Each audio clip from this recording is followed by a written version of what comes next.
Good Wednesday afternoon to you. 4 o'clock time for Sports4CLE. Thanks for joining us. Browns getting ready for the New England Patriots to come to town 1 o'clock on Sunday. A game they need badly to get back to the 500 mark.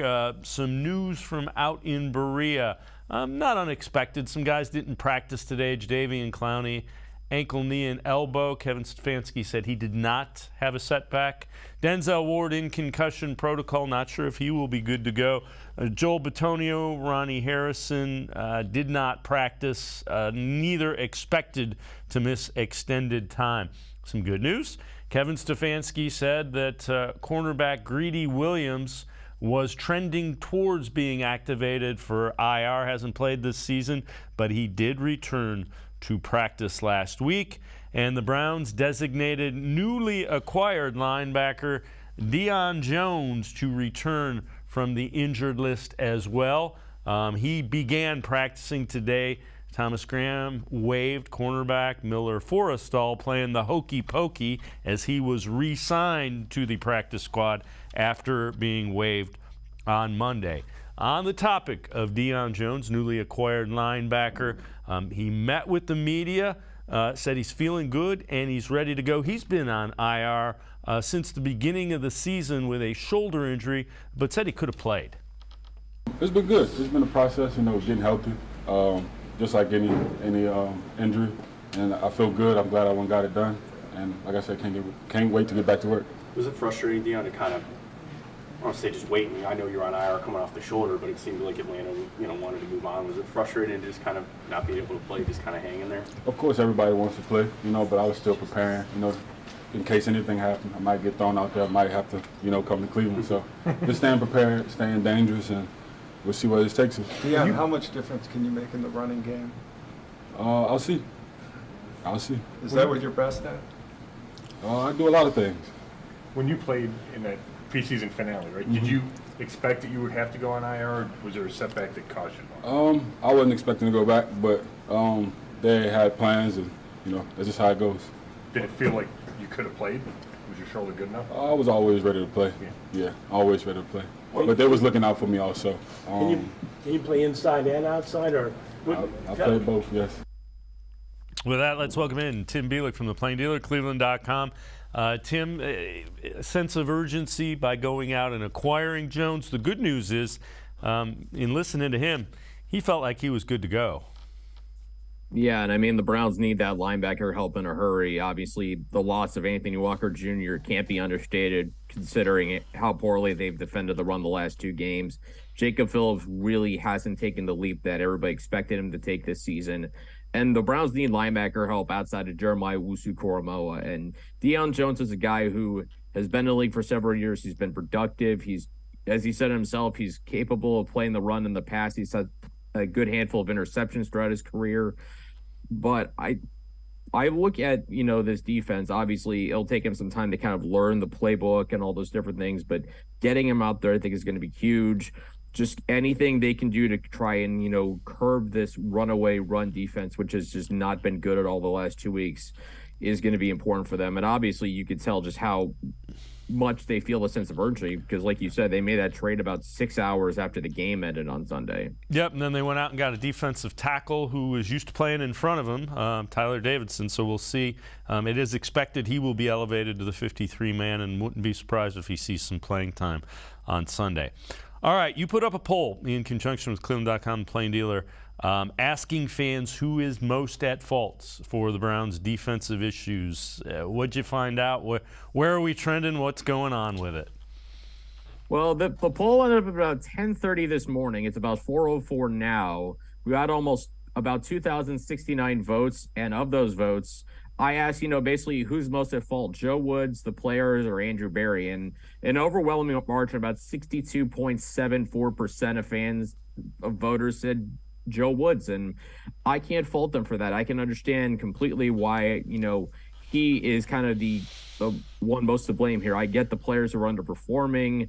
There's guys that could certainly play a lot better. I look at, just the defensive line just not getting it done the last couple of weeks. Jeremiah Owusu-Koramoah not taking that step that everybody thought he would make.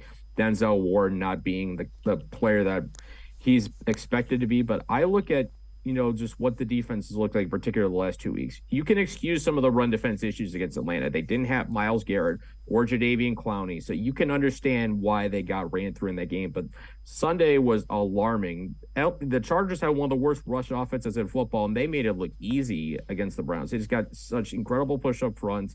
They were missing tackles. The Browns were missing tackles left and right, and it just didn't look like a good approach to me from Joe Woods, and it really hasn't been that way all season. There's been coverage breakdowns to start the season, and now there's run defense issues that are springing up, and it just seems like one problem after another. And he's been the defensive coordinator for more than 40 games. He should know the strengths and weaknesses of his players, get them ready to play, and it doesn't seem that hasn't been the case at all this season right now. I haven't really seen a game where the defense has looked as advertised.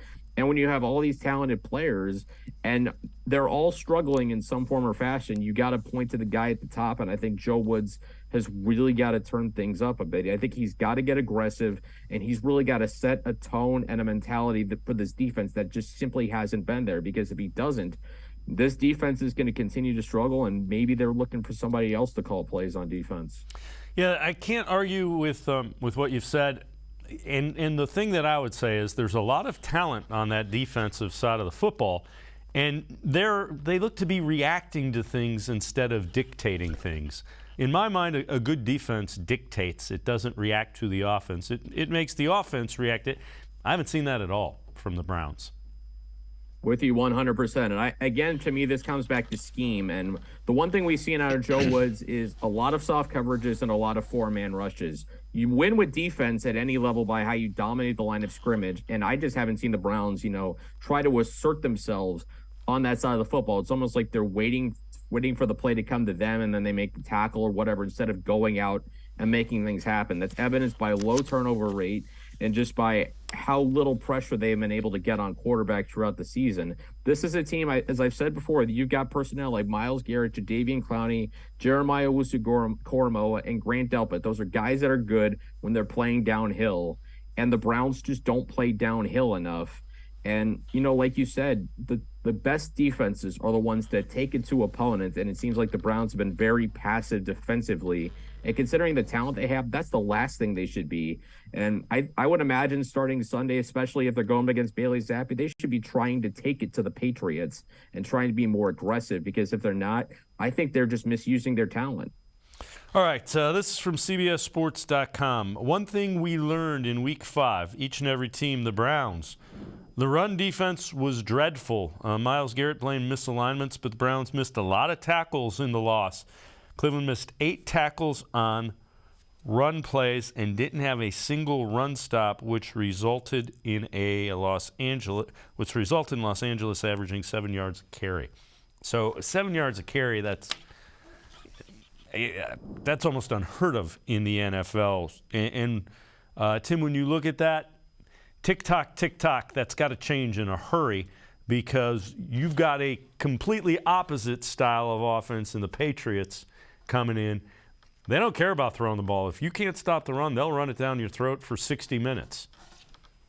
Exactly. I mean, that's why I look at this as a bad matchup. And like you said, the urgency's got to be there. They got to get it fixed. In my mind, they got to get it fixed yesterday, because quite honestly, the way they looked on Sunday was, like I said before, was alarming. And the thought I had was that watching the entire game, it looked like Greg Newsome was the most physical player on the football field. A cornerback should never be the most physical player on the football field. His job is supposed to be, cover up receivers. And I thought, Browns did a somewhat decent job in coverage. I mean, Justin Herbert had a touchdown pass, but it wasn't as easy for him as it was a year ago. So I think that may be the one positive that comes out of that game. But someone else has to be more physical than your cornerbacks. Your line has to be able to get off blocks. The defensive tackles need to be able to really be more physical. And that group has been maligned all season. None of those young players have really stepped their game up at all. And that's got to be the most disappointing thing when you look at this position, this defense, and why I think Andrew Berry kind of comes under some fire here as well, because his plan for how he's tried to build defensive tackle, I understand the reasoning for it, but it hasn't worked, and I think it needs to change, where I think he needs to have at least one guy in that defensive tackle group who's just a big guy who's going to plug up the middle of the defense, who's in there specifically just to stop the run, to take up one or two blockers and be hard to move in the middle of the defense. Maybe like a nose tackle type just to free everything else up, because right now it's not working. And quite honestly, like I said before, there's effort questions, there's toughness questions, I think maybe about this defense. And this is one of the last teams you want to go up against when you're having these run defense issues. Well, the other thing is they like to run the ball and be physical, so tackling becomes a premium. Kevin Stefanski talked about that and some extra emphasis on improving tackling and fundamentals at practice this week. It will be today. We'll do some extra, and you drill fundamentals every single day, and you talk about them, and you drill them, and you watch tape, and I think so much of this game can be distilled down to fundamentals and techniques. So certainly for our defense and for a football team, tackling is a huge part of that. So we can't ever lose sight of that. Yeah, I don't want to overstate it either, but we'll have extra emphasis, put it that way. Rush here, Kevin, but is it a technique thing or is it like a mental effort thing when it comes to the missed tackles? Yeah, listen, there's some very good ball carriers, so you are going to miss tackles, but that's where being relentless to the football and having 11 guys running the ball can help that. But it always does go back down to tracking. Ultimately tracking, putting yourself in good position, and then the techniques when you arrive at the ball carrier. Yeah, again, we drill tackling every day, so this is not something new, but we're going to just make a renewed emphasis as a group, some of the different techniques that we need to work on, just sharpen up.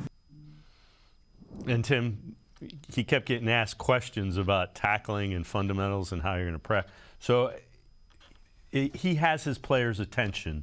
If you're taking notes, tackling has to improve, and the guys in the helmets are the ones that got to go out and do it.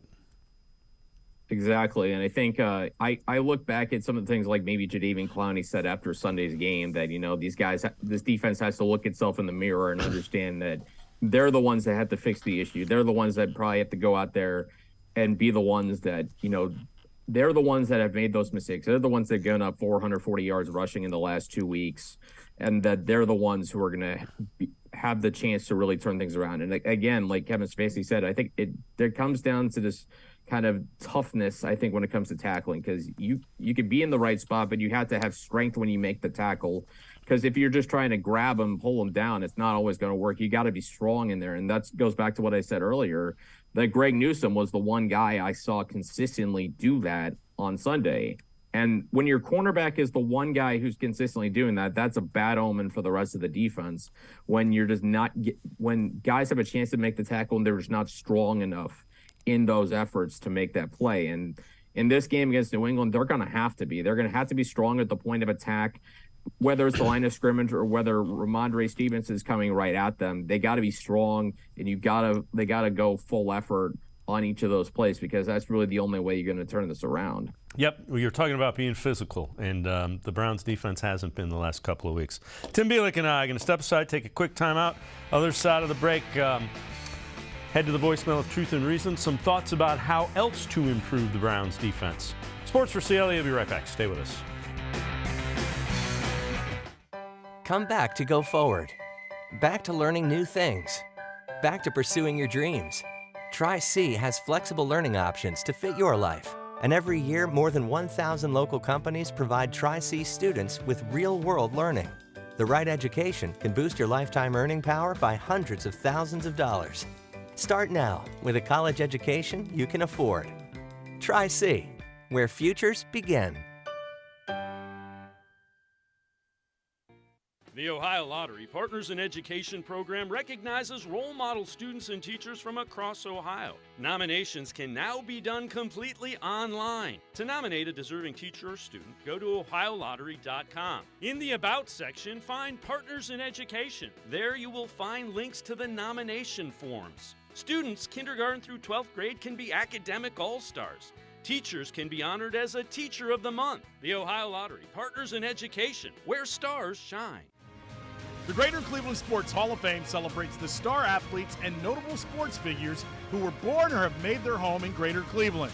It tells the story of discipline, commitment, perseverance, sportsmanship, and excellence in achievement.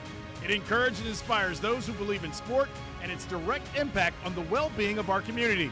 Go to clevelandsportshall.com or follow us on Twitter at GCLE Sports HOF for more details.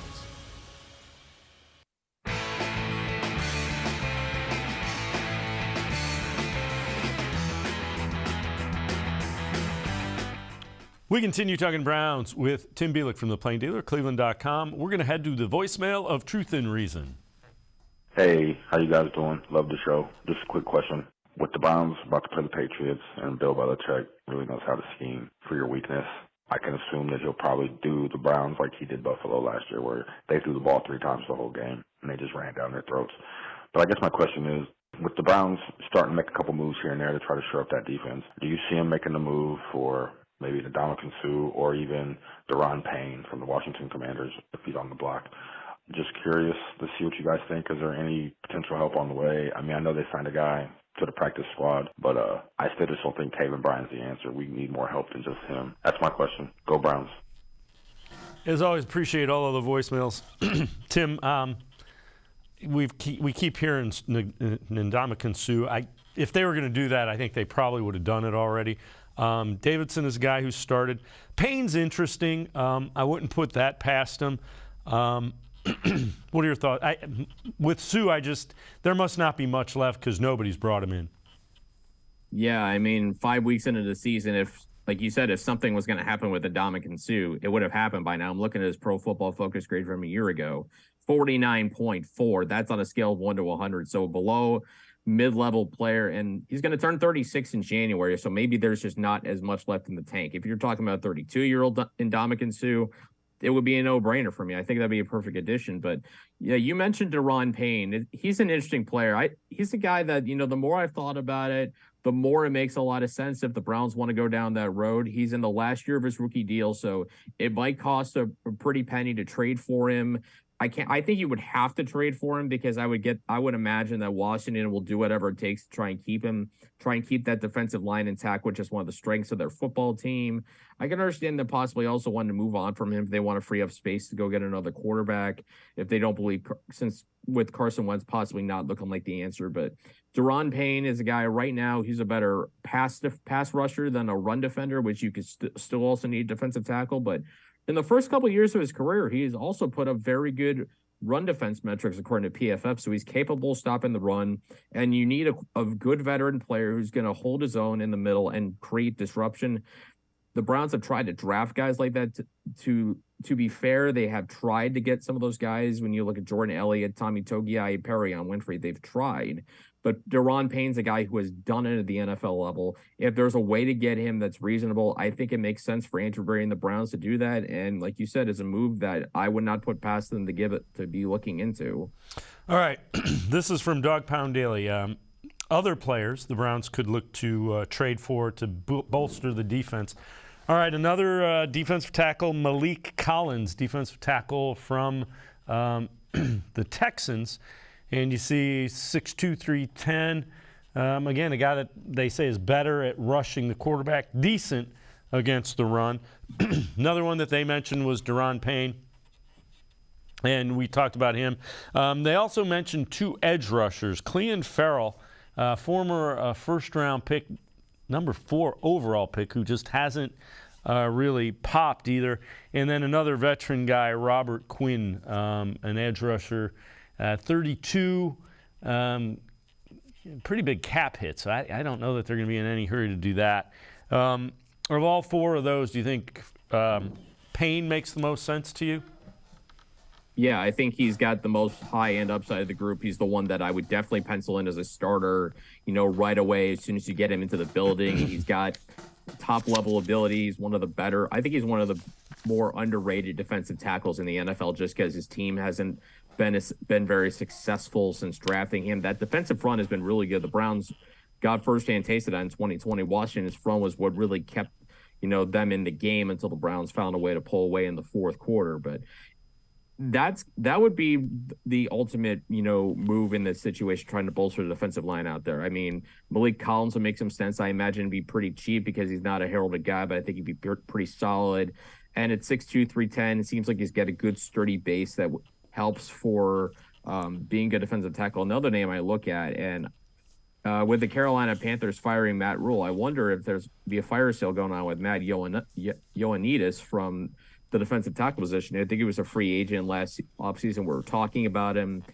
Maybe if he was available, that'd be an interesting pick, because it seems like he's having a very good season. The Panthers defense has not really been the issue. It's been the offense. And if they can pull a piece out of one of these defensive lines for the trade deadline, it's a good move to make. I know, making the playoffs this year seems like a fringe bet considering where they started and the schedule that's in front of them. But that's why I look at Deron Payne being the best play. You can trade for him and you can sign him to an extension, keep him around for a few years when Deshaun Watson comes back, and then really start to gear up for 2023 and beyond. All right. Well, without question, Jacoby Brissett has played better than a lot of people thought. But some self-inflicted wounds on the offense. Brissett talked about, is it self-inflicted wounds or just the offense inability to move the ball? Oh, for sure. Just look at our drives from last game. A 3-and-out on the second down that I could have had Chubb on a big play and pick in the red zone. Just things like that where it's just like that has nothing to do with the defense, but everything to do with us. And I think that's still the case. When we self-scout throughout the years, it's always been us that stopped us. We've been an inch away or a play away or an assignment away from not being stopped. So, yeah. Has it been your experience in the past that can be corrected, that sometimes you just kind of go through these? Oh, definitely. And I think that's a good problem to have.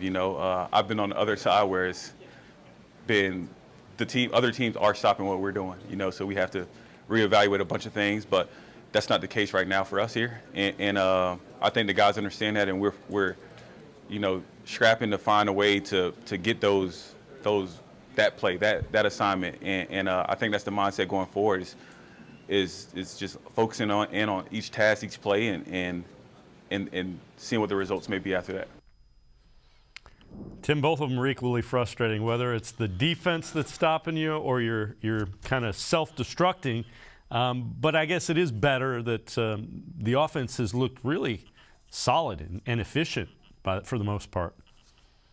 I mean, they're one of the best offenses in the NFL in terms of scoring 26-plus points a game. So they're doing their job in spite of the turnovers that Jacoby Brissett has made at crucial times. And I keep going back to that third down play where he got the interception. I mean, throwing in right to Alohi Gilman. Certainly didn't look like he saw him, and if he did, he obviously didn't put the ball in the right spot. Maybe he throws it deeper at the end zone where only his guy gets it. You at least have a shot at a chip shot field goal, or even if he runs the ball, maybe he doesn't get a first down, but he puts you in position to go for it on 4th and 1. And then obviously we know how almost automatic Jacoby Brissett is with the quarterback sneak, so maybe that works there. But we've seen Jacoby Brissett play pretty well through 3 quarters, but we've seen, 3 of the last 4 weeks, the game is on the line. He just hasn't gotten the job done when he's needed to. The Carolina game, he did, got them in the position, got Cade York into position for that 58-yard field goal. Against the Jets, desperation drive. There was a throw he had to try, and it was intercepted at Atlanta. That sack followed by the pick was obviously a bad way to go. And then the Chargers one, that was not a good one to have. And I think we also have to look at that last drive. I think there was a handoff to Kareem Hunt and then a deep ball to Donovan Peoples-Jones, and then they just weren't able to move the football to make it an easier field goal for Cade York. So in clutch times, I think Jacoby Brissett's got to find a way to play better, but we also have to remember this is the Browns' backup quarterback, and there's a reason he's been a backup quarterback. And I think the last 2 weeks in particular, we've seen the limitations of Jacoby Brissett kind of bear themselves out. Tim Bielik and I are going to step aside, take another timeout. Other side of the break, we'll turn our attention a little bit to the offense. Sports4CLE will be right back. The Ohio Lottery Partners in Education program recognizes role model students and teachers from across Ohio. Nominations can now be done completely online. To nominate a deserving teacher or student, go to ohiolottery.com. In the About section, find Partners in Education. There you will find links to the nomination forms. Students kindergarten through 12th grade can be academic all-stars. Teachers can be honored as a Teacher of the Month. The Ohio Lottery, partners in education, where stars shine. The Greater Cleveland Sports Hall of Fame celebrates the star athletes and notable sports figures who were born or have made their home in Greater Cleveland. It tells the story of discipline, commitment, perseverance, sportsmanship, and excellence in achievement. It encourages and inspires those who believe in sport and its direct impact on the well-being of our community. Go to clevelandsportshall.com or follow us on Twitter at GCLE Sports HOF for more details.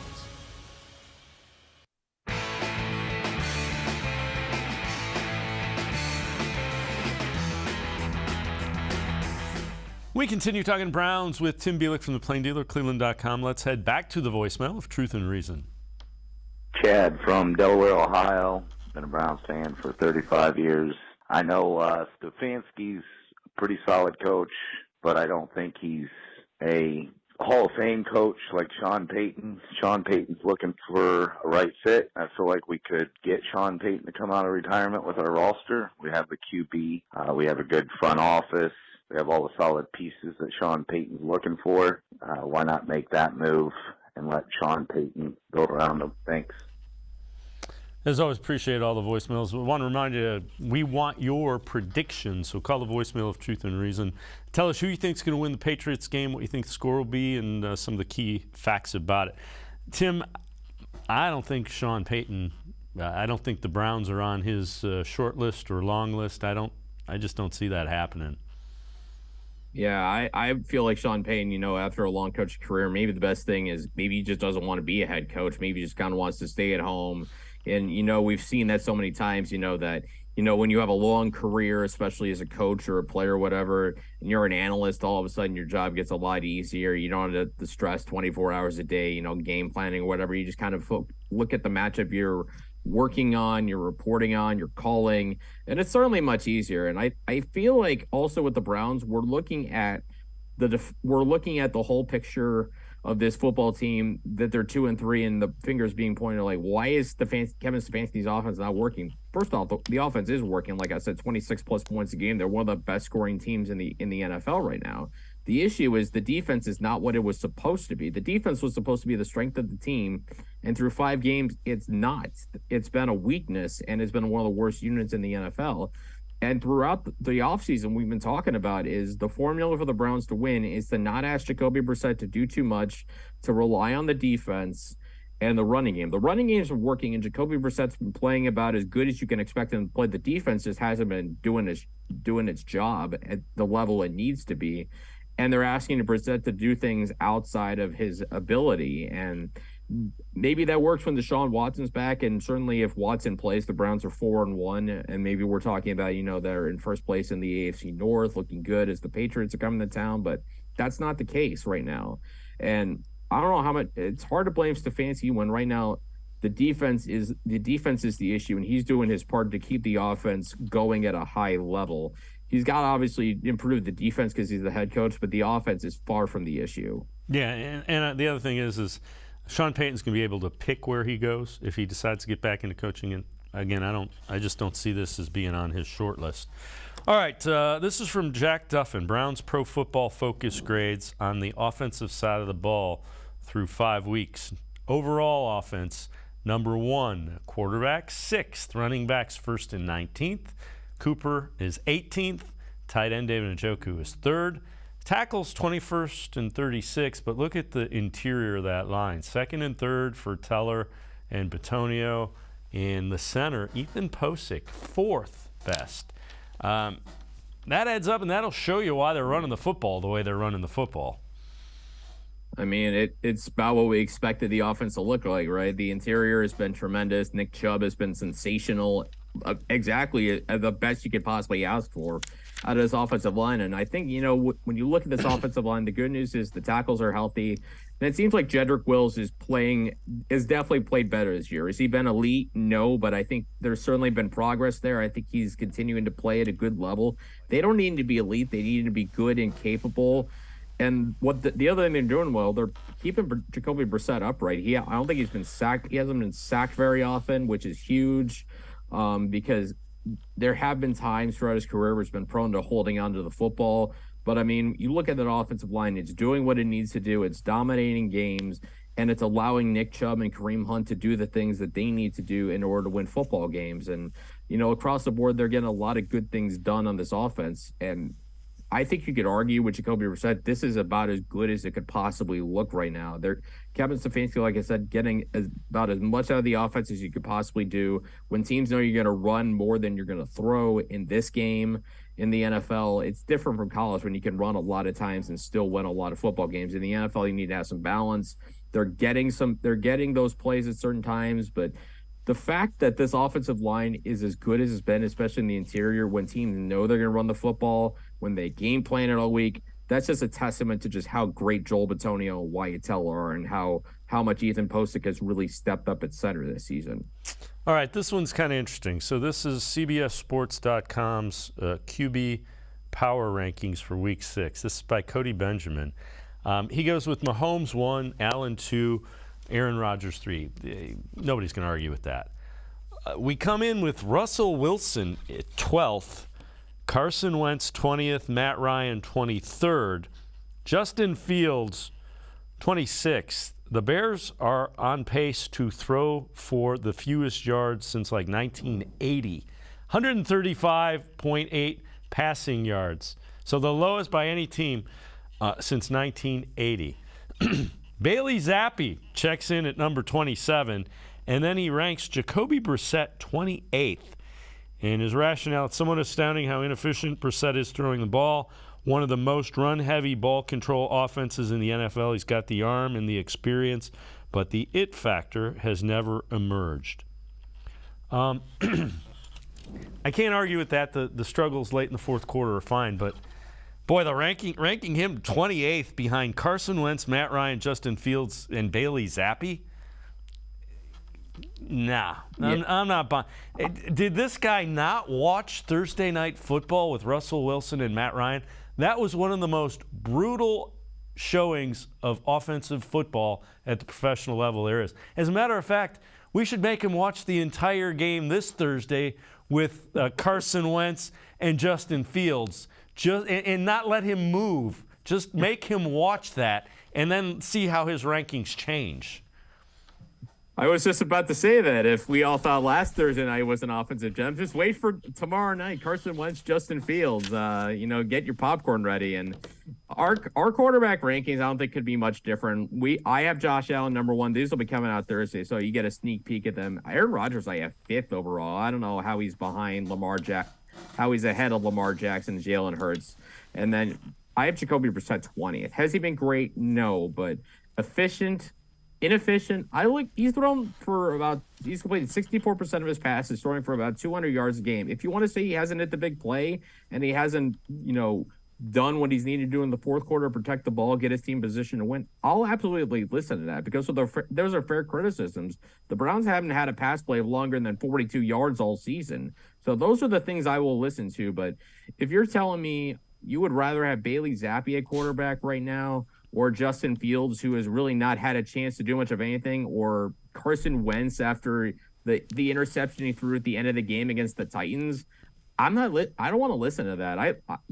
Clearly the Browns could obviously do better. Jacoby Brissett in normal circumstances, Jacoby Brissett's a backup. I mean, we know he's one of the better backups in the NFL. He's not an elite starter. Nobody ever said he was an elite starter or even a good starter, but the Browns have clearly gotten as much out of him as I think you can expect them to get. And he's a placeholder. He's a stopgap till Deshaun Watson comes back from suspension. And when he's able to play, he's going to play. And Jacoby Brissett is going to be the backup. That's all the Browns need him to be. And the rest of the team, I feel like in some regards, particularly the defense, is kind of letting him down and putting him in position where he has to do things that are outside of his skill set, and that's where I think those fourth quarter interceptions come into play. Yeah, and again, he has made critical errors, and he admits that. But he's been pretty efficient outside of those game-winning drives. Now, they're important. All right, important to remember, Jacoby Brissett actually started for Bill Belichick, started his career with the Patriots, started some games for him. Brissett talked about, was it helpful to have played for Bill Belichick in knowing what might be coming? Hopefully it does. Have some understanding of the defense. Obviously, it's been a couple years since I've been there, and yeah, so hopefully it pays off a little bit. Did you play against him in Indy or? I got a quarterback sneak versus him one time. That was probably about it. What do you remember about your time there? A lot of good memories. I mean, I got my first start there. Some of the guys on there are still on the same team, so I know those guys. Obviously, great coached, good players, good vets, good guys that understand the system that they've been running for a while, and so yeah, a really good team. And that is going to be a challenge, without question. They will try to make Jacoby Brissett do the things he doesn't do well. That's the way Bill Belichick rolls. That's been his MO for 3+ decades. Is that, take your strength and, throw it back against you and make you have to play the type of game you don't want to play. And the way I see that playing out on Sunday is I look at him trying to sell out to stop Nick Chubb and Kareem Hunt and really force Jacoby Brissett to beat them through the air. Now, New England is not one of the better run defenses in the NFL. I think they're in the 20s as far as rushing yards allowed and yards per carry allowed on the ground. But that's been against teams that have had great quarterbacks like a Lamar Jackson and Aaron Rodgers. They've had to go against those guys where you have to worry more about the passing game than the run game. This Sunday, that's not going to be the case. Their goal number 1 and number 2 is going to be to shut down that run game and dare Jacoby Brissett to beat them. And if that happens, basically, then so be it. So I look at this game as going to be one Jacoby Brissett might have to win if the Browns aren't able to establish the run game like they typically do. That's the way I would imagine the Belichicks are going to approach it. And if that's to me how I think it's probably going to play out on Sunday. Tim Bielik and I are going to take one more time out. Other side of the break, we'll turn our attention more to that Browns-Patriots matchup coming up Sunday. Sports4CLE will be right back. Stay with us. The Ohio Lottery Partners in Education program recognizes role model students and teachers from across Ohio. Nominations can now be done completely online. To nominate a deserving teacher or student, go to ohiolottery.com. In the About section, find Partners in Education. There you will find links to the nomination forms. Students kindergarten through 12th grade can be academic all-stars. Teachers can be honored as a Teacher of the Month. The Ohio Lottery Partners in Education, where stars shine. The Greater Cleveland Sports Hall of Fame celebrates the star athletes and notable sports figures who were born or have made their home in Greater Cleveland. It tells the story of discipline, commitment, perseverance, sportsmanship, and excellence in achievement. It encourages and inspires those who believe in sport and its direct impact on the well-being of our community. Go to clevelandsportshall.com or follow us on Twitter at GCLE Sports HOF for more details.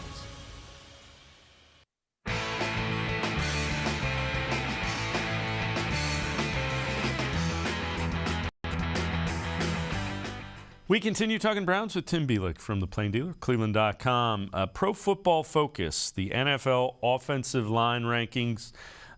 Eagles are ranked number 1. Browns are ranked number 2. Now, the Patriots have a better pass rush grade than the run defense grade this season. Matthew Judon leading the team in pressures with 22. But, Tim, as you mentioned, a lot of that has to do with the fact that they've played some teams that have really good passing attacks. Yeah, so this is going to be an interesting change-up for New England going up against a Browns team that has run the football better than basically almost everybody else in football this year. So what's going to be interesting to see is how the Patriots game plan, how often they can try to get the Browns into 3rd and long and really let Matthew Judon loose. And I got to say, that's been a great free agency pickup for them this past couple seasons. He's been a huge addition for them. Tied for the league right now with 6 sacks through 5 games. He's been just a great addition to that New England front, and we saw a year ago just how impactful he can be. I mean, he was a one-man wrecking crew against Baker Mayfield and the Browns, and they just had a hard time blocking him. So the Browns, if they get into pass rush situations, they're going to have to keep an eye on Judon basically every single time because he can be dangerous. Jacoby Brissett, Browns starting quarterback, talked about what he has seen from Matthew Judon. He's obviously a freak. He's everything that Belichick wants in a player. Does everything well. The task that he needs to do. Can move him around everywhere. He's tough. physical, but that's their team. That's the motto of their team, and that's evident when you turn on the film that's still the mindset there. All right, so let's take a look at this. This is Pete Prisco from CBS Sports. Each week he projects games, and he predicts the Browns will beat the Patriots 27-26. Cleveland will use its running attack again to move the football. New England defense is coming off a shutout. I think the Patriots will stay close in this game no matter who plays quarterback. But again, Pete Prisco picking the Browns to win by 1. And they still don't know. Mac Jones trying to get on the field. Not sure if he'll be able to. Bailey Zappi, third stringer, was the quarterback when they shut out the Lions. So they've had success with him. Yeah, he's done pretty good for what they've needed him to do. And obviously with New England, again, you talk about their offense. It's that running attack. Now, Damian Harris isn't going to play on Sunday, but Ramondre Stevenson is, and he's dynamic, 5.5 yards a carry, I believe, throughout the season. He's been very impactful. He's been their number one guy. Actually, he's more carries this year than Damian Harris. So he's going to get a lot of reps in this game. And if the Browns are going to have any shot to beat New England, I think their best chance obviously comes if Bailey Zappi plays, because then maybe you're more inclined to sell out against the run and dare a rookie quarterback, a rookie mid-round quarterback to go out there and beat you and see what he can do, because the Patriots really don't have a lot of great, pass-catching weapons. I know Kendrick Bourne's a pretty good receiver, but there's just not a lot out there that scares you, I think, from the skill player department. It's going to be about controlling that running game and doing what they haven't been able to do the last couple of weeks, and that's win the line of scrimmage and make it tough for those New England running backs to find any running lanes. Yeah, and like I said, sorry, I was going to say, this is, like I said before, a bad matchup for the Browns this week. Yeah, and something we had said earlier, we need to see that defense be more physical. All of them, all 11 of them. They have not been a defense that has dictated the football game. We need to see that. Yeah, I mean, 5 games into the season, this was a defense that we all thought was going to be top 10, and they have not been close to that. They haven't lived up to anywhere near their potential. They haven't put together one standout game all season. They've been below average in so many categories. They got to really step this up. I mean, this is a 3-game window before the bye week with the Patriots on Sunday. Then you go to Baltimore in week 7. Then you host the Bengals on Monday night. This is the time right now for the Browns defense to crank it up, because if the Browns want any shot at being in the playoff hunt for Deshaun Watson come back, they got to be at least 4-4 going into the bye. If you're not, if you're 3-5 or even 2-6, you can kind of kiss the playoffs goodbye. And then Deshaun Watson's playing the final 6 games, and it's really just warm up for 2023. And I can't imagine anybody in Berea wants that. Agree with you wholeheartedly. Tim Bielik, as always, appreciate the time and the insight. Thanks very much, Tim. You got it. Thanks for having me, guys. Have a good day. All right, Tim Bielik, make sure you read him. Pages of the Plain Dealer, also cleveland.com. We're going to step aside, take a quick time out. Casey Kinnamon from Dog Pound Daily on the other side of the break. Sports4CLE will be right back. Stay with us. Come back to go forward. Back to learning new things. Back to pursuing your dreams. Tri-C has flexible learning options to fit your life. And every year, more than 1,000 local companies provide Tri-C students with real-world learning. The right education can boost your lifetime earning power by hundreds of thousands of dollars. Start now with a college education you can afford. Tri-C, where futures begin.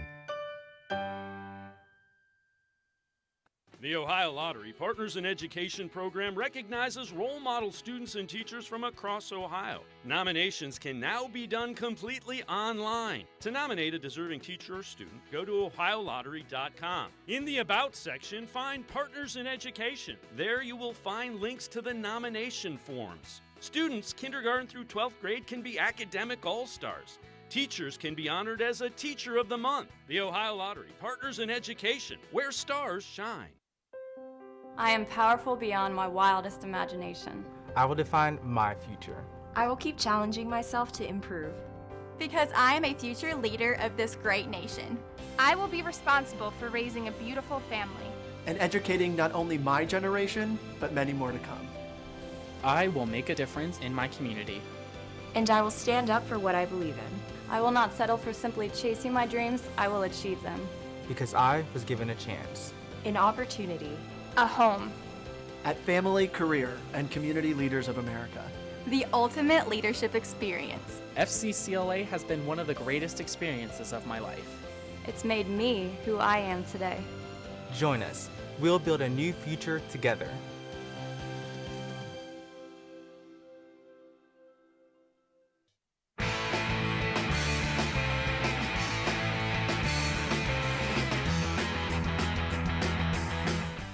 We continue talking Browns here on Sports4CLE. Let's take a look at this. Now, the Browns defense has not played very well. Denzel Ward, 75th ranked cornerback out of 78 as far as Pro Football Focus grade goes, who have played 50% of their team snaps or more. 105th out of 112 who have played 20%. His PFF grade is 39.8. And again, Denzel in concussion protocol, so we don't know if he will be able to go against the Patriots. Let's welcome in Casey Kinnamon. Casey, there's plenty of guys that have been disappointing on that defensive side of the ball, but that's kind of stark and eye-opening. I still think Denzel Ward's one of the best cornerbacks in the NFL, and it has not been on the field the first 6 games. Those numbers are matching what our eyes have been seeing this season. And it's puzzling, you know, like Denzel's always been good for 1 or 2 down games a season. But this is alarming because he just started off slow. Now, there were flashes against Pittsburgh and Atlanta where he kind of like showed you his old form, but it hasn't been consistent. And he hasn't been carrying out his assignments, not even just in coverage, you know, even in run defense and his fits. And he has to be a leader. Like when you sign that contract, you have to be a leader. You have to be someone that steps up and can be counted on. And he's kind of been anything but. And to your point, he's in concussion protocol. And with these new protocols, he was diagnosed with a concussion. It wasn't just a stumble or something. So I think it's highly unlikely he's back on the field this Sunday. But didn't you kind of get a feeling that the team played better with him off the field in pass defense against the Chargers? You didn't really miss him. No, I've really liked what I've seen from MJ Emerson. And again, I've said this yesterday, and some people poo-poo it, some agree with it. I think the problem on the defensive side of the ball is you've got too many guys who are trying to make a play instead of making the play that needs to be made. And I don't know how you want them to be aggressive and you want them to be physical, but you got to do it in the context of the entire defense. Well, just look across the field this week. Belichick's motto, do your job. Yep. You know? And there it is, right there it is. Carry out your job. You know, it comes down to defense is all alignment, assignment, and keys. And right now, you know, sometimes the alignment's even messed up. Assignments are getting blown left and right, let alone getting to the keys and actually making a play on the ball or tackling the ball carrier. So. Yeah, this is from Bleacher Report. 3 players who must step up for a Cleveland playoff push. They say Jacoby Brissett. Come back and we'll talk about that. Denzel Ward, and I would agree wholeheartedly, and David Bell. David Bell hasn't been a factor, but the offense has been outstanding. I don't have an issue with Jacoby Brissett. I think he's made some ill-advised plays late in games where he's trying to make a play because you have to. The interception down at the goal line, it was a bad read at a bad time. But the other 2 interceptions, you're trying to get the ball, and that's the time you force it in when you're going to try to get to field position for a field goal. So I think he's played pretty well. You know, I know again, I think you're asking him to do things you shouldn't ask him to do. That's my thing with Jacoby Brissett. He's running this offense exceptional. I mean, he's doing exactly what it's supposed to do, keeping it on schedule and converting for first downs and grinding out these long drives. His problem is when he has to press, you know, and that's a lot of quarterbacks. That isn't just Jacoby Brissett.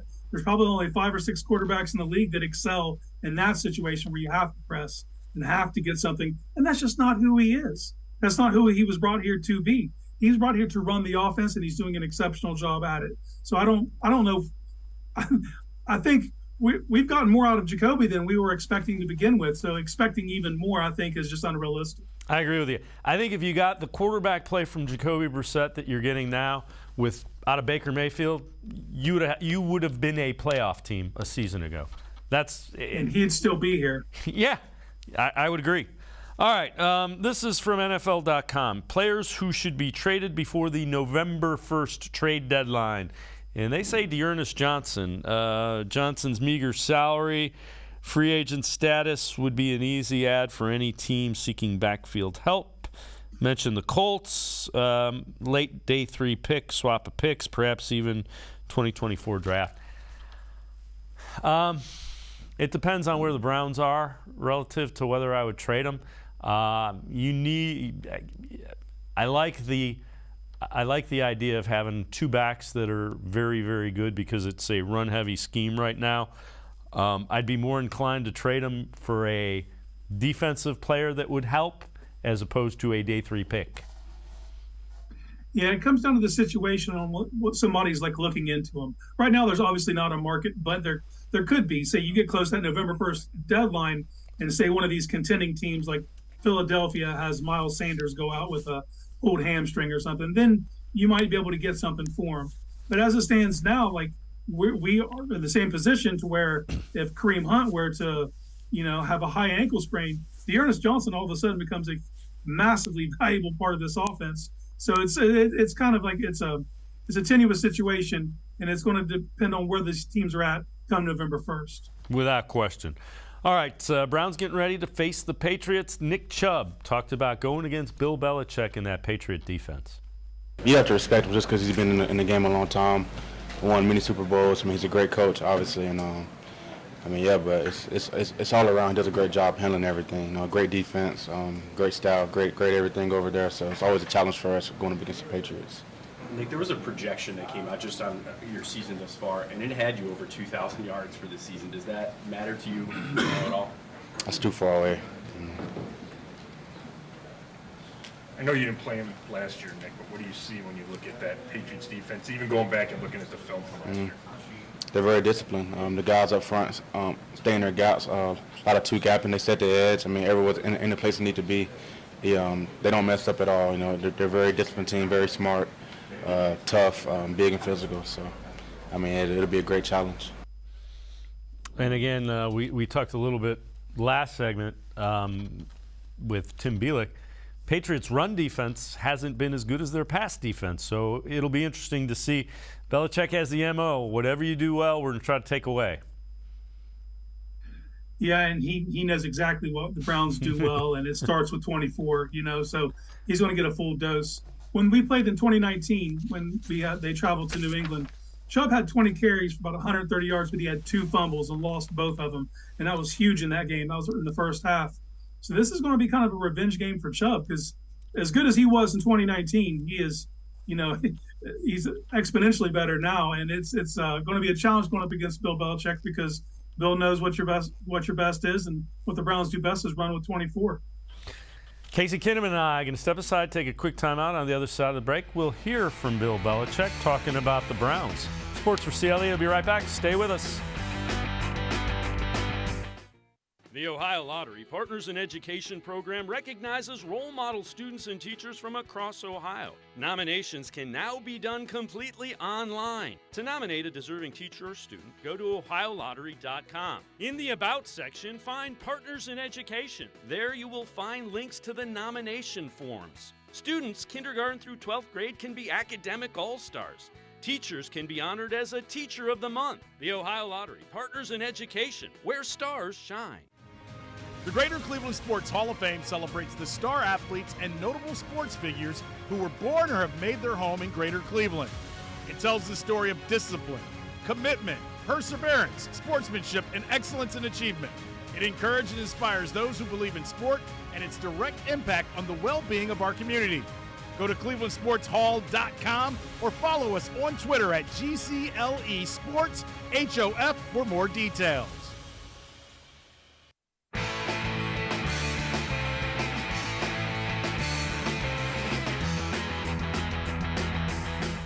Browns getting ready to face the Patriots 1 o'clock Sunday over at First Energy Stadium. Patriots head coach Bill Belichick talked about what he sees from the Browns. They have a lot of talent, a lot of elite talent. Very well coached. it's going to be a big challenge here, all the way across the board. They're good in all areas. Offensively, with Coach Stefanski and Coach Callahan, this is a very, very good, very talented group and a very well coached unit, especially in the offensive line, probably as good as anybody will see. They really know what they're doing. Their fundamentals and techniques are very good. We had trouble with them last year. Everybody has trouble with them. A lot of talent up front. Wills, Antonio, of course. Posick replaced Treader at center, and he's got a lot of experience. Teller, Conklin, guys that have been all pros, all rookie, Pro Bowls, you name it. It's just a really, really good group. And Casey, the trouble they had with him was on the first drive, and then after that, they didn't have much trouble with him at all last year. So he forgot to say we had trouble with him on the first drive. Yeah, it was curtains after that, after there was, I believe, a pick six, and it was just off to the races. And the Browns weren't able to get back into their flow. But he understands the task at hand. It's up front, and it's the running game, and just keeping it on schedule. He knows what the Browns want to do, and he's going to do his best to take it away. But even though he's well aware of the threats the Browns possess offensively, he also understands you just can't stop. There's not like you just have to stay in the game. You just have to stay with the flow. And Bill's as knowledgeable as anybody in the sport. He understands. He knows exactly what the score is. And it's going to be a tough game, man. This is a game with points are going to be a premium. So I could see a low-scoring game, but not exactly a defensive slugfest. I could see a lot of possessions ending up in 3 instead of 7 in this kind of game. And it's going to be one that this game is built for the Browns to be in it.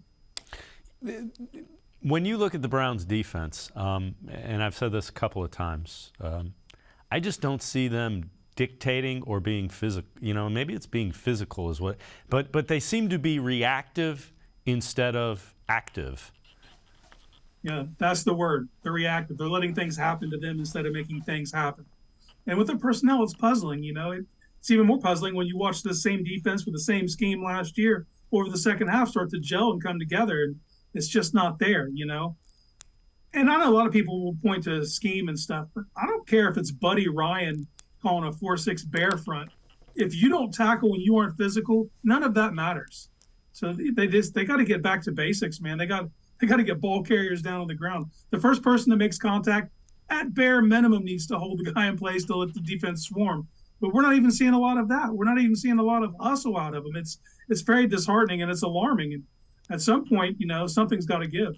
Yeah, and it's kind of been, especially the last 2 weeks, the Falcons and the Chargers game, and I'm two very different quarterbacks, different offenses, but they look almost, I guess, passive would be enough. The defense is passive. Yeah, running backs are going 8-9 yards before contact. It's just there's people are out of their gaps and like they're blowing assignments left and right and not staying patient where they need to, and there's a lot of we're so underestimating what happened when Walker went out. Yeah, that to me is the biggest key. And I'm not putting all this on Jacob Phillips. It isn't all on him, but there's a great deal of it all kind of went haywire at that moment when Walker went down. We don't have people getting people aligned correctly, and we don't have people carrying out their assignments. And I really appreciate the fact, because we talked about it last week, what I thought was wrong, and I thought it was personnel. Their linebackers are out of position, and they don't have that guy they can hang their hat on up front that can stop the run. Well, that was addressed. Doesn't mean that it's fixed, but that was addressed this week, which shows you that they're seeing that Andrew Berry is seeing the same things that we're seeing, and then they're making an attempt to get it right.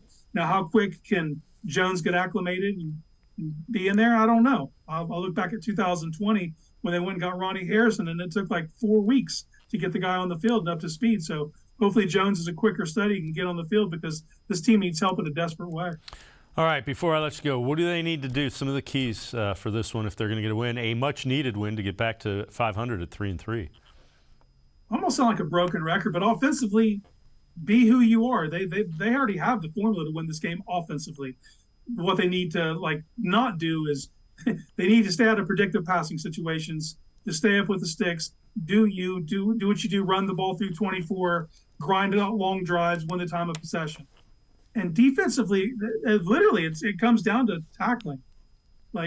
Just tackle. If you're going to be without Denzel Ward, this is the week to do it. You're playing the Patriots with more than likely a rookie quarterback, and they're not too explosive anyway. Outside of Aguilar, they're really not explosive. So just keep everything in front of you, and I think the first team to 24 wins this, and the Browns are equipped to do that. Casey Kinnamon, Dawg Pound Daily, as always, man. Appreciate the time and the insight. Thanks very much, Casey. Hey, anytime, Dave. All right, Casey Kinnamon, make sure you read him, a Dawg Pound Daily. That's going to do it for this edition of Sports for CLE. We want you to call the voicemail of Truth and Reason. Leave us your predictions for the Browns-Patriots game. We'll play them on Sports for CLE on Friday. Have a great night, everybody. See you tomorrow at 4 on Sports for CLE.